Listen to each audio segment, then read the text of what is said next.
देवाची वारी कीर्तनाची वारी. वाल्मिकी ऋषींनी म्हटलेलंच आहे, जो नामाचा जप करतो, भजन करतो, त्याच्या वंशाचा उद्धार होतो. चला तर मग आपणही नामाचा जप करूया या कीर्तनातून. राम कृष्ण हरी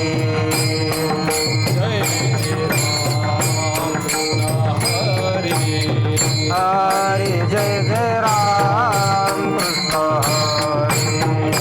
हरी जय जय राम कृष्ण हरी जय जय राम कृष्ण जय जय राम हरी जय जय राम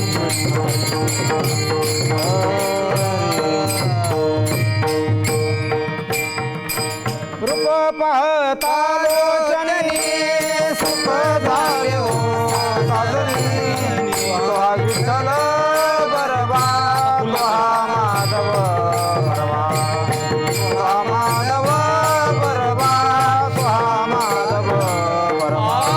रूप पाहता लोचनी सुख झाले हो साजनी तो हा विठ्ठल बरवा तो हा माधव बरवा तो हा माधव बरवा तो हा माधव बरवा. बहुत सुकृताची ओळी मरण विठ्ठली आवडली तुहा विठ्ठल बरवा तुहा माधव बरवा तुहा माधव बरवा तुहा माधव बरवा. बहुत सुकृताची जोडी म्हणून विठ्ठली आवडी तो हा विठ्ठल बरवा तो हा माधव तो हा माधव बरवा तो हा माधव. सर्व सुखाचे आगर वापर कुमादेवी वर. सर्व सुखाचे आगर वापर कुमादेवी वर. सर्व सुखाचे आगर वापर कुमादेवी वर. सर्व सुखाचे आगर वापर कुमादेवी वर. सर्व सुखाचे आगर वापर कुमादेवी वर. तुहा विठ्ठल बरवा तुहा माधव बरवा तुहा माधव बरवा तुहा माधव बरवा. सर्व सुखाचे आगर वापर कुमादेवी वर. तो हा विठ्ठल बरवा तो हा माधव बरवा तो हा माधव बरवा तो हा माधव बरवा. जय जय राम कृष्ण जय जय राम कृष्ण हरे जय राम कृष्ण जय जय राम कृष्ण जय हरे जय राम कृष्ण जय जय राम कृष्ण जय हरे जय राम कृष्ण जय जय राम कृष्ण जय जय राम कृष्ण जय जय राम जय जय राम कृष्ण हरी जय जय राम कृष्ण जय जय राम कृष्ण हरी जय जय राम. जय जय राम कृष्ण हरी जय जय राम कृष्ण हरी जय जय राम हरी जय जय राम. ऐसा ज्याचा अनुभव ऐसा ज्याचा अनुभव विश्वदेव सत्तत्वे विश्वदेव सत्तत्वे विश्वदेव सत्य ते विश्वदेव सत्य विश्वदेव सत्य ते विश्वदेव सत्य ते देवतया जवळी देवतया जवळी असे पापनासे दर्शनी पापनासे दर्शनी पापनाचे दर्शने पापनाचे दर्शने पापनाचे दर्शने पापनाचे दर्शने. काम क्रोध नाही चाली काम क्रोध नाही काम क्रोध नाही चाली काम क्रोध नाही चाले. बुद्धी झाली समाता बुद्धी झाली समाता बुद्धी नाही समर्था नाही समर्था बुद्धी नाही समर्था नाही समर्था. देवतया जवळी देवतया जवळी देवतया जवळी देवतया जवळी असे आपणाचे दर्शनी पापनाचे दर्शन पापनाचे दर्शने पापनाचे दर्शने पापनाचे दर्शने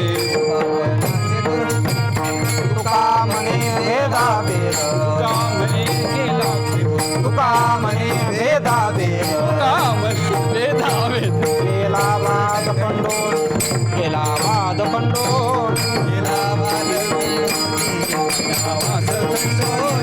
केला वास खंडोनी केला वास खंडोबा देवतया जवळी देवतया जवळी आहे देवतया जवळी देवतया जवळी असे पापनाचे दर्शनी पापनाचे दर्शनी पापनाचे दर्शने पापनाचे दर्शने विठोबा रघुमाई विठोबा रघुमाई विठोबा रघुमाई हा विठोबा रघुमाई विठोबा रघुमाई विठोबा रघुमाई विठोबा रघुमाई विठोबा रघुमाई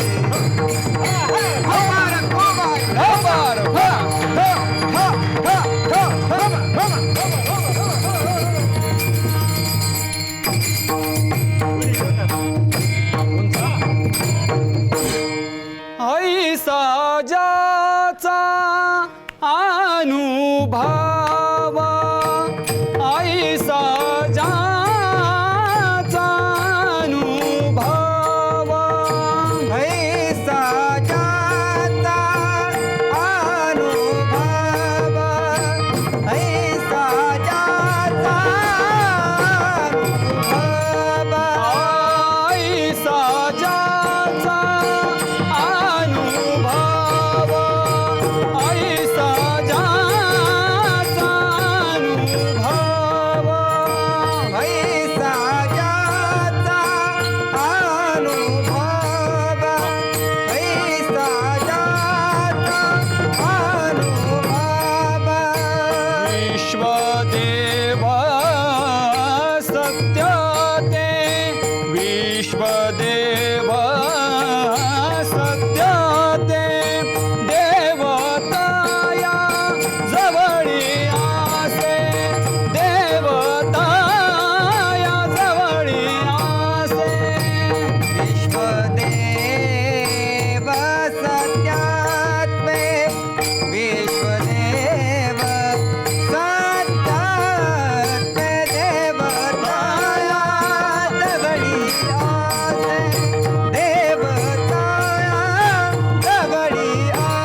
कबरदारी विठ्ठल श्री ज्ञानदेव पंढरीनाथ भगवान माऊली ज्ञानेश्वर महाराज की जय गुरु तुकाराम महाराज की जय.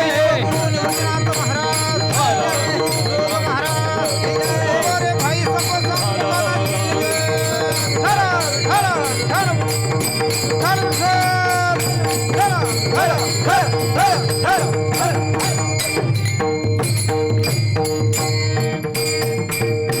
ऐसा ज्याचा अनुभव विश्वदेव सत्तत्वे देवतया जवळी असे बापनासे दर्शनी काम क्रोध नाही चाले बुती झाली समता देवतया जवळी असे पापनासे दर्शनी तुका मने भेदाभेद तुका मने भेदाभेद गेला वाद खंडोनी देवतया जवळी असे पापनासे दर्शनी विठ्ठल विठ्ठल विठ्ठल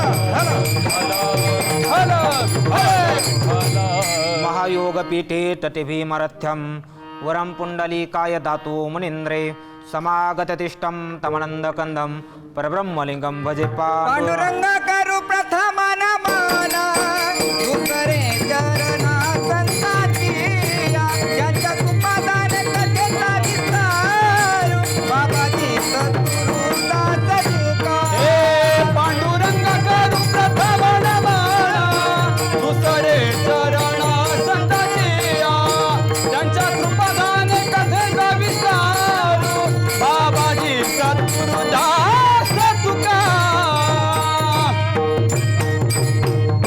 अलंकापुरी रम्यस्यासनस्थं पदं भोजतेजस्फृतिकं प्रदेशं वितीन्द्रादिदेवै सदा स्तूयमानं समाधिस्थमूर्ती भजे ज्ञानदेवं विश्वाचा तो गुरु स्वामी निवृत्ती दातारो स्वामी निवृत्ती दातारो स्वामी निवृत्ती दातारो स्वामी निवृत्ती दातारो विश्वाचा तो गुरु स्वामी निवृत्ती दातारू स्वामी निवृत्ती दातारू स्वामी निवृत्ती दातारू विश्वाचा तो गुरु स्वामी निवृत्ती दातारू. प्रस्तुत कीर्तन रूपी सेवेकरता जो निवडलेला अभंग आहे श्री जगद्गुरु तुकोबराय यांचा सुंदर असा अतिशय महत्त्वाचा आणि अति मार्मिक असा अभंग चिंतन रूपी सेवेकरता निवडला. विठ्ठल विठ्ठल. अभंग अतिशय महत्त्वाचा आहे आणि अति सुंदर आहे. या अभंगावरती अल्पसं चिंतन करण्यापूर्वी नाही का आज या ठिकाणी कीर्तनाकरता जो अभंग निवडला श्रीमंत श्री जगद्गुरु तुकोबरायांचा आहे. आणि आज या ठिकाणी कीर्तनाला साथ देण्याकरता सर्व टाळकरी मंडळी विनेकरी असतील, मृदुंगाचार्य महाराज असतील, गायनाचार्य महाराज मंडळी, आकाश महाराज, अमोल महाराज, संतोष महाराज असतील नाही का. इकडे विक्रम महाराज आहे, हेमंत महाराज आहे, घनश्याम महाराज गिरी आहे, त्यानंतर विनेकरी बाबा आहे, दादा आहे, सगळे या ठिकाणी उपस्थित आहे. पेटी मास्तर आमचे कैलास महाराज तांबे ते या ठिकाणी उपस्थित आहे. एकदा सर्वांच्या चरणावरती साष्टांग प्रणिपात करतो सेवेला सुरुवात करतो. विठ्ठल विठ्ठल. ऐका, या मृत्यूलोकामध्ये आपण सर्वजण जन्माला येत असताना मायबाप सर्वजण जन्माला येतो, पण जन्माला आल्यानंतर या मनुष्य देहाकडून काय कार्य घडावी किंबहुना काय कर्म घडावी हे मात्र शास्त्राने आपल्याला सांगितलेलं आहे नाही का. या मनुष्य देहाकडून पुण्यच घडावं नाही का. या मनुष्य देहाकडून पुण्याची प्राप्ती झाली पाहिजे असे साधू संतांनी सांगितलं. पुण्यवंत व्हावे नाही का, पुण्यवंत व्हावे. माणूस म्हणून जन्माला आलात ना मग निश्चितपणे पुण्याची प्राप्ती करावी असं श्रीमंत श्री जगद्गुरु तुकोबराय सांगतात. ऐका, मग पुण्यप्राप्तीचे शास्त्रामध्ये अनेक प्रकारचे पर्याय सांगितले, अनेक प्रकारचे आहे. अनेक साधनाने आपण पुण्याची प्राप्ती करू शकतो. यज्ञाने सुद्धा पुण्याची प्राप्ती आहे नाही का. यज्ञ जर केला तर पुण्यच मिळतं ना. यज्ञ जर केला पुण्य आहे. कारण 100 यज्ञ जर केले आपण 100 यज्ञ केले तर 100 यज्ञाच्या अनुषंगाने आपण स्वर्गाचा राजा इंद्र होऊ शकतो. 100 यज्ञ केलं तर स्वर्गाचा राजा इंद्र होता येतं म्हणजे पुण्याच्या अनुषंगाने. पुण्य जर केलं आपलं स्वर्गात राहता येतं, पण पुण्य म्हणजे यज्ञाच्या अनुषंगाने. तपाने सुद्धा मनुष्याला पुण्य मिळतं, दानाने सुद्धा पुण्य मिळतं नाही का. तपाने पुण्य आहे, किंबहुना तीर्थयात्रा केल्या तरी पुण्य आहे. अनेक गोष्टींना पुण्य आहे. दान करायला गेलं तरी पुण्यच आहे. परंतु कधी कधी काय घडतं माहिती का, पुण्य करायला गेलं तरी पाप घडतं. हे मी माझ्या पद्धतीचं बोलत नाही. श्री तुकोबराय सांगतात, पुण्य करिता पाप जोडे, नाही का. पुण्य करायला जरी गेलो तरी कधी कधी मनुष्याकडून सहजरित्या पाप घडतं. पण पापही घडत असताना किती प्रकारचे पाप घडतात होय मनुष्य देहाकडून. शास्त्र सांगतं बाबा, या मानव देहाकडून 3 प्रकारचे पाप घडतात. जो माणूस म्हणून जन्माला आला, जीव म्हणून जन्माला आला, या प्रत्येकाकडून 3 प्रकारचे पाप घडत असतात. पहिलं पाप आहे कायिक पाप, दुसरं पाप आहे मानसिक पाप, आणि तिसरं पाप आहे वाचिक पाप, नाही का. या 3 प्रकारच्या पापाचा आपण विचार करणार आहोत. कारण का बघा, माणूस म्हणून जन्माला सहजरित्या पाप घडतात, सहज घडतात. कायेकडून म्हणजे शरीराकडून होणारे पाप, मानसिक पाप म्हणजे मनाकडून घडणारे पाप, आणि वाचिक पाप म्हणजे बोलण्यामधून होणारे पाप. विठ्ठल विठ्ठल. ऐका, कायिक पापाचा प्रकार आणि वाचिक पापाचा प्रकार काय हो. काही नाही, एखाद्याचा चुकीचा प्रचार करणं हे सुद्धा शास्त्राने वाचिक पाप सांगितलं, नाही का. एखाद्याची माहिती नाही परंतु चुकीचा प्रचार करणं ही सुद्धा वाचिक पाप आहे. महाभारतामध्ये काय घडलं हो, महाभारताचा बघा सुंदर प्रसंग घडला. ज्यावेळेस कुरुक्षेत्रावरती पांडवांचं आणि कौरवांचं घणाघात असं युद्ध चालू होतं, आणि असं युद्ध चालू असताना द्रोणाचार्य कधीही न आवरणारे, नाही का, या पृथ्वीवर एकही पांडव जिवंत ठेवणारी प्रतिज्ञा केली महाराज. शेवटी पांडवांचं रक्षण कसं करावं भगवान श्रीकृष्ण परमात्म्याला काळजी पडली. काय करावं, शेवटी भगवान परमात्म्याच्या लक्षात आला, अरे जोपर्यंत द्रोणाचार्यांच्या हातामध्ये शस्त्र आहे तोपर्यंत द्रोणाचार्यांचा वध कोणी करू शकत नाही. मग करायचं काय. संध्याकाळची मीटिंग बसली. अध्यक्षस्थानी भगवान श्रीकृष्ण परमात्मा होते. कारण मीटिंग करायची म्हणजे तांबे बाबा कोणीतरी अध्यक्ष असावाच लागतो, त्याशिवाय मीटिंग होत नाही. पण मीटिंगचा अध्यक्ष सुद्धा तितकाच चतुर असावा लागतो.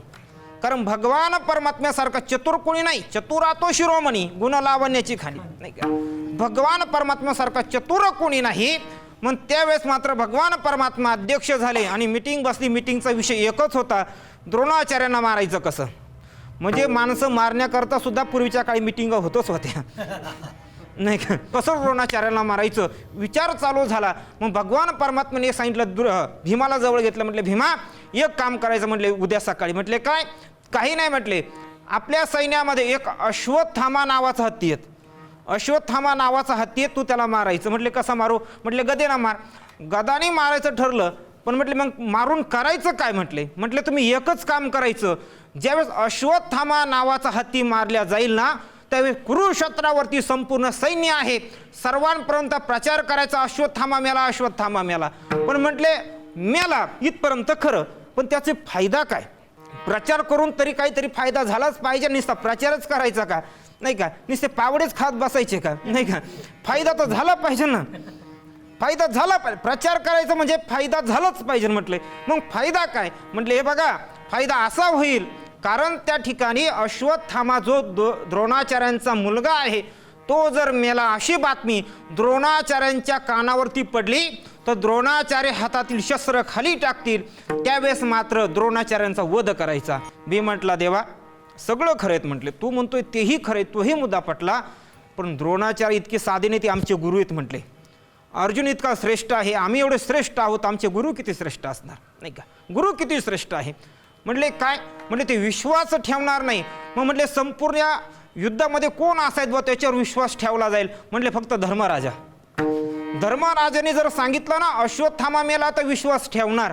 धर्मराजा तर म्हटले मी जमणारच नाही बा, मी मात्र असा प्रचार करणार नाही. कारण कधीच खोटं बोलणारे धर्माचार्य, नाही का, धर्मराजा नव्हते, कधीच खोटं बोलत नव्हते. पण शेवटी भगवान परमात्म्याने सांगितलं. म्हटले धर्मराजा युधिष्ठिरा ऐक, म्हटले तुला एवढं खोटं बोलावेच लागेल. आणि बोलतोय तरी किती रे. म्हटले फक्त अर्ध खरं ना अर्धच खोटं. अश्वत्थामा मेला एवढंच बोलायचं आहे. तुला इतकं कुठं सांगायचं, हत्ती मेला का तुझा मुलगा मेला, सांगायचं नाहीत. शेवटी नाविलाज झाला, तयार झाले. दुसऱ्या दिवशी ठरल्याप्रमाणे अश्वत्थामा नावाचा हत्ती भीमाने मारला. सर्वीकडे प्रचार केला, अश्वत्थामा मेला. सर्वीकडे प्रचार केला. त्यावेळेस मात्र द्रोणाचार्यांच्या कानावर माहिती गेली अश्वत्थामा मेला. विश्वास पटला नाही द्रोणाचार्यांचा. धर्मराजाला शोधत शोधत त्या ठिकाणी द्रोणाचार्य आले आणि द्रोणाचार्य आल्यानंतर धर्मराजाला विचारलं, धर्मा अरे माझा मुलगा अश्वत्थामा मेला का? त्यावेळेस मात्र धर्मराजाने सांगितलं, गुरुजी अश्वत्थामा मेला. एवढं सांगितलं, हातातील शस्त्र खाली पडलं आणि द्रोणाचार्यांचा वध करण्यात आला. सांगायचा मुद्दा इतकाच होता, त्या ठिकाणी अर्ध खरंही होतं आणि अर्ध खोटंही होतं. अश्वत्थामा मेला, कोण मेला? हत्ती मेला. पण माणूस मेला का? नाही. म्हणजे अर्ध या ठिकाणी खोटं होतं आणि अर्ध खरं होतं. पण धर्मराजा वैकुंठाला जात असताना नाही का पायाचा अंगठा गळून पडला का? इतकंच खोटं बोलले म्हणून, इतकंच खोटं बोलले म्हणून पायाचा अंगठा गळून पडला. आपण आयुष्यभर किती खरं बोलतो आणि किती खोटं बोलतो नाही का, तर आपलं काय काय सोबत येणार नाही का, म्हणून आपली राखच होत असते. विठाल विठाल.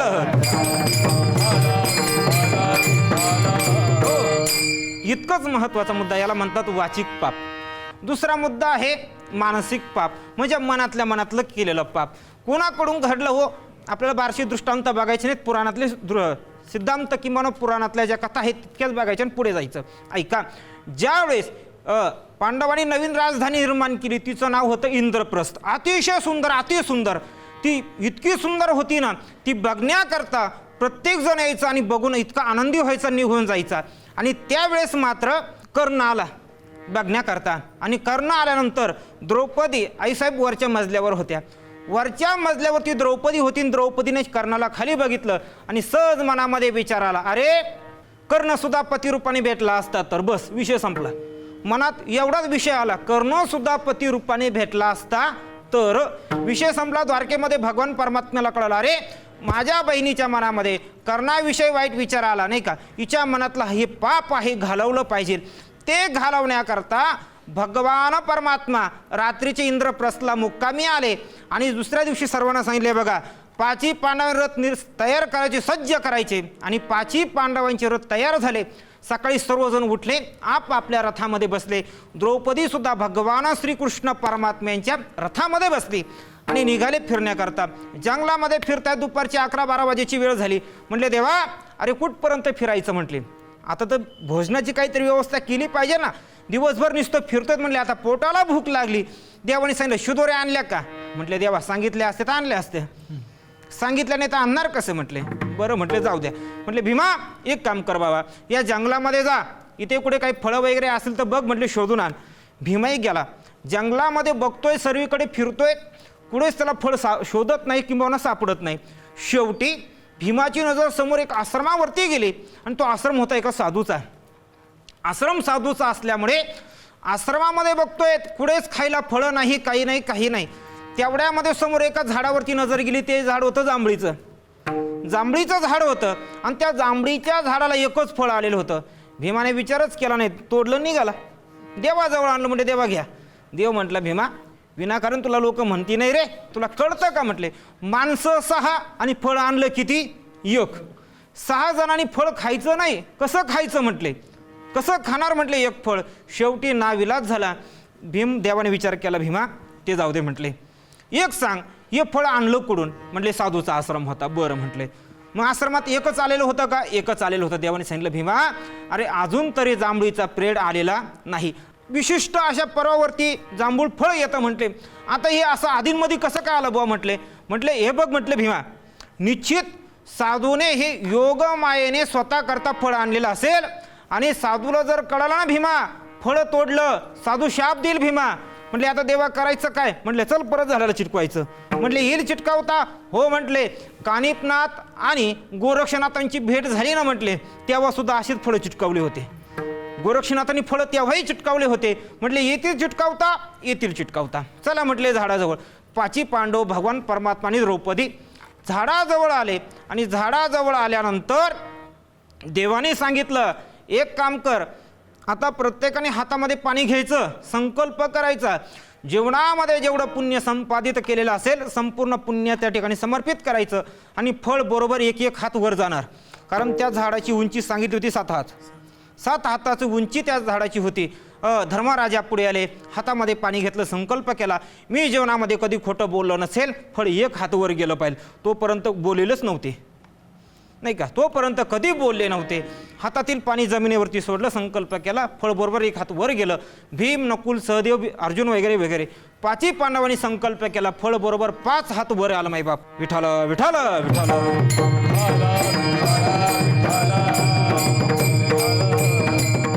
फळ बरोबर 5 हात वर गेलं आणि वर गेल्यानंतर भगवान परमात्मा सुद्धा पुढे आले.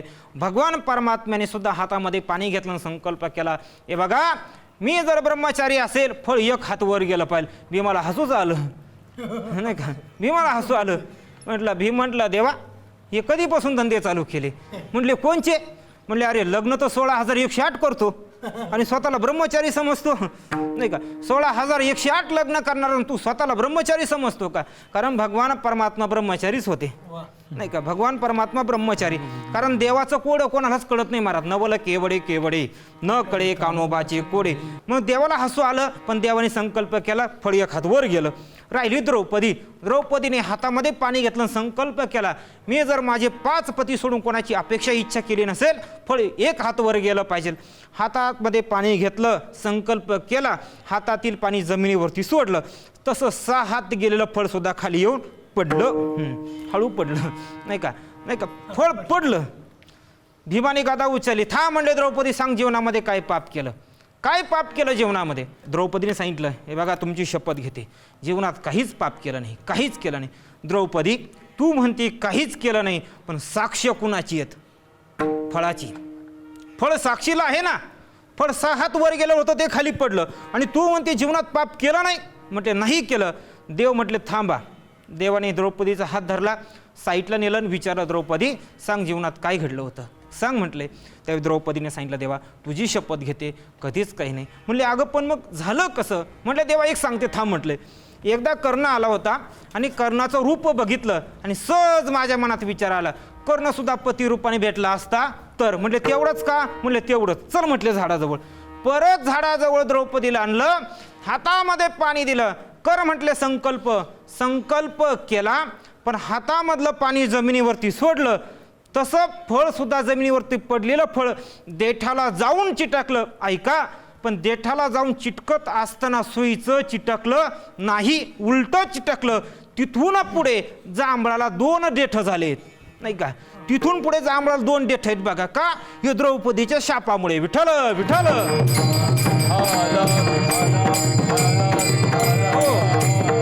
याला म्हणतात मानसिक पाप. वाचिक पाप बघितलं आणि आता कायिक पाप नाही का. कायिक म्हणजे शरीराकडून होणारे पाप. आता शरीराकडून किती प्रकारचे पाप होत असतात ते तुम्ही सगळ्यांनी बघून घ्यावं नाही का. अनेक प्रकारचे पाप घडतात. मग स्त्री जगत एकाने विचारलं, म्हटले महाराज आमच्याकडून अनेक प्रकारचे पाप घडले असतील, कायिक पाप, मानसिक पाप, वाचिक पाप. जीवन जगत असताना सहज पाप घडतात, पण इतके पाप जर आमच्या जीवनामध्ये घडले, पण आम्हालाही वाटतं आमच्या जीवनातले पापाची निवृत्ती झाली पाहिजे. मग आमचे पाप जाण्याकरता आम्ही काय करावं? श्री तुकोबराय म्हणतात, बाबा तुम्ही आश्रमचं दर्शन घ्या का ज्यांच्याजवळ देव आहे. मग कोणाजवळ देव आहेत बा नाही का, त्यांचं दर्शन घेतल्यानंतर निश्चितपणे जीवनातलं पाप जातं. अभंगाचं 2रं चरण. देवतया जवळी असे, देवतया जवळी असे, देवतया जवळी असे, देवतया जवळी असे, देवतया जवळी असे, देवतया जवळी असे, देवतया जवळी असे,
तुम्ही त्यांचं दर्शन घ्या. देवतया जवळी असे पापनाशे दर्शनी. जीवनामध्ये जेवढं पाप झालं असेल ना तेवढंही पापाची निवृत्ती होते. कशाने? देवतया जवळी असे.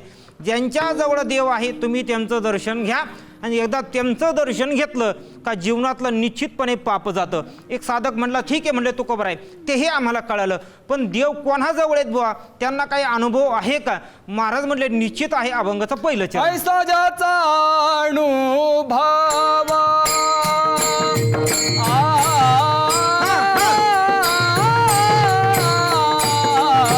ऐसा ज्याचा अनुभव ऐसा ज्याचा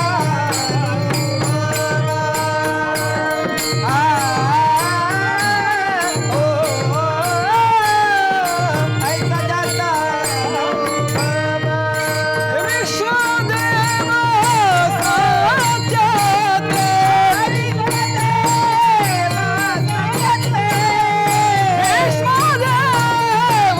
साक्षाते विश्वदेव साक्षाते हे हो देवतया जवळी आते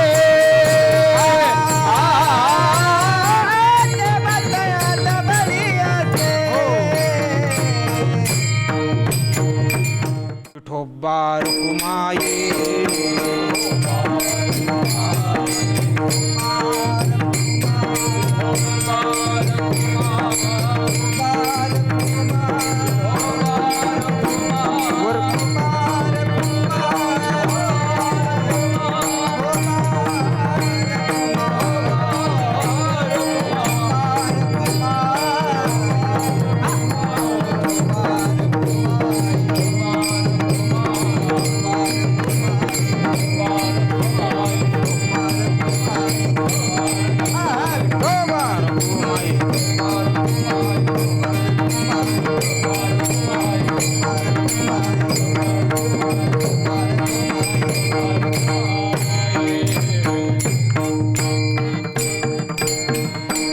काम क्रोध नाही चाले भूते झाली समता.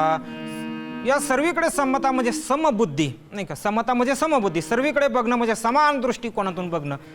एकाने प्रश्न केला, म्हटले महाराज तुम्ही म्हणतात संत ही समबुद्धी आहे, सर्वांना समान समजतात, पण निदान आपला जवळचा असा काही भाव असतोच प्रत्येकाचा. तुकोबाराय म्हणतात बाबा त्यांच्याजवळ तोही राहिला नाही. अभंगाचं शेवटचं तू चरण. का म्हणे भेदा भेदा तू का म्हणे भेदा भेदा तुका म्हणे भेदा भेदा तुका म्हणे भेदा भेदा खंडोनी गेला बाद खंडोने देवतया जवळी आसे हा देवतया जवळी आसे केला खंडोनी केला माझा खंडोनी देवतया जवळी आसे देवतया जवळी श्री तुकोबराय सांगतात तुका म्हणे भेदा भेद गेला वाद खंडोनी. त्यांच्या जीवनामध्ये भेद राहिला नाही नाही का? तुका म्हणे भेदा भेद काही भेद बघत नाही संत, कोणाचाही भेद बघत नाही. विरोधक जरी आला तरी आपलाच आहे आणि स्तुती करणारा असला तरी आपलाच आहे. अशी ज्यांची वृत्ती आहे. तुका म्हणे भेदाभेद गेला वाद खंडोनी. कुचिरपणा संतांजवळ अजिबात नव्हता नाही का? कुचिरपणा बघा, माणसं श्रवण करत असताना सुद्धा कुचिरपणाने करतात कधी कधी नाही का? कधी कधी श्रवण करत असताना सुद्धा कुचिरपणाने श्रवण असतं काहींचं. हा असंच झालं तसंच झालं, याला कुचराचे श्रवण म्हणतात नाही का? कुचिरपणा कुचिर कुडच कामाचे नसतात, कुडच नाही. बघा तुम्ही कुचिर बघा, काही ठिकाणी कुचर म्हणतात नाही का? गात्या शब्द कुचर आला, पण आपल्याकडे फारसं कुचिर म्हटलं जातं बा. कुचिर बघा, कुचिर म्हणजे डाळींचं बघा, तुरीची डाळ जर आपण भिजवली, सगळं तुरी बघा भिजवल्या, त्या तुरी असतात त्याच्यात कुचिर असतात. ते कुचिर जर भिजवले ना ते भिजतच नाही. माता मावल्याने त्या जात्यामध्ये जरी घातलेत ना त्याची डाळही होत नाही, ती म्हणजे फुटतही नाही, ते कुचिर तसेच बाहेर येतात. त्याच्या पलीकडे जाऊन आपण ते कुचिर काय करतो, गाई बैल, त्यांनाही ते कुचिर पचू देत नाही. दुसऱ्या दिवशी शेणामध्ये बघा कुचीर बाहेरच येतात. काही कुचीर अशी आहेत ना, संपूर्ण सप्ताह झाला तरी कुचीर अंगाला स्पर्शच लागू देते नाही. काय म्हटलं मी, काही कुचीर अशी आहेत सप्ताह झाला तरी अंगाला स्पर्श लागू देते नाही. काला झाल्यानंतर वारकरी घरी निघालेत का, सप्ताह झाला वाटतं. अरे तू कुचिराचीच आवला आहे का विठ्ठल विठ्ठल.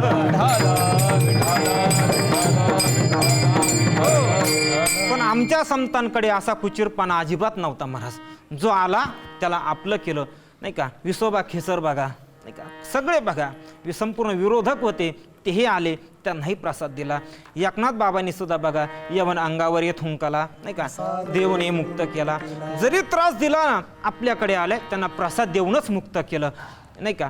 का त्यांच्याकडे भेद हा राहिला नव्हता म्हणून झालेली सेवा भगवान परमात्म्याच्या चरणी, विश्वगुरु निवृत्तनाथ दादांच्या चरणावरती आपण त्या ठिकाणी समर्पित करू. आणि एखादा चुकलेला शब्द असेल ना, तो माझ्या बुद्धीचा दोष आहे. आणि जे एखादा काही चांगलं एखादं वाक्य योग्य वाटलं असेल ते वारकरी संप्रदायाचं आहे. ऐसा ज्याचा अनुभव विश्वदेव सत्तत्वे ज्ञानेश्वर माऊली ज्ञानराज माऊली तुकाराम. ज्ञानेश्वर माऊली ज्ञानराज माऊली तुकाराम. ज्ञानेश्वर माऊली ज्ञानराज माऊली तुकाराम. ज्ञानेश्वर माऊली ज्ञानराज माऊली तुकाराम. ज्ञानेश्वर माऊली निवृत्ती ज्ञानदेव स्वपान मुक्ताबाई एकनाथ नामदेव तुकाराम. निवृत्ती ज्ञानदेव सोपान तुकाराम. हा हा हा निवृत्ती ज्ञानदेव स्वपान मुक्ताबाई नामदेव तुकाराम.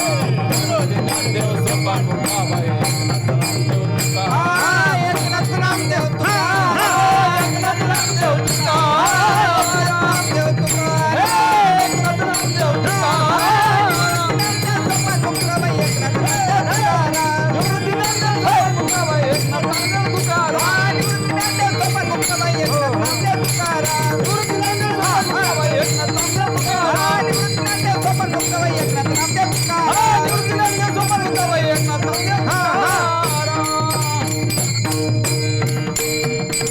जय विठ्ठल जय जय विठ्ठल. जय विठ्ठल जय जय विठ्ठल. जय विठ्ठल जय जय विठ्ठल. जय विठ्ठल जय जय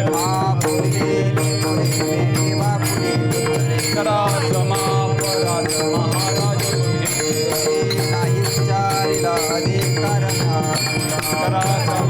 महाराज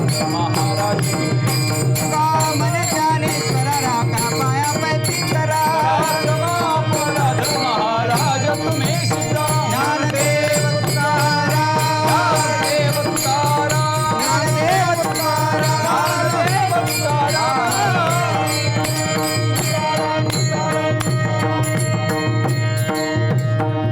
पुंडलिक वरदाय विठ्ठल श्री ज्ञानदेव तुकाराम पंढरीनाथ भगवान की जय. माऊली निवृत्तीनाथ महाराज की जय. माऊली ज्ञानेश्वर महाराज, जगद्गुरु तुकाराम महाराज, शांती ब्रह्म एकनाथ महाराज, संत शिरोमणी सावता महाराज, बोले रे भाई सब संतान की जय.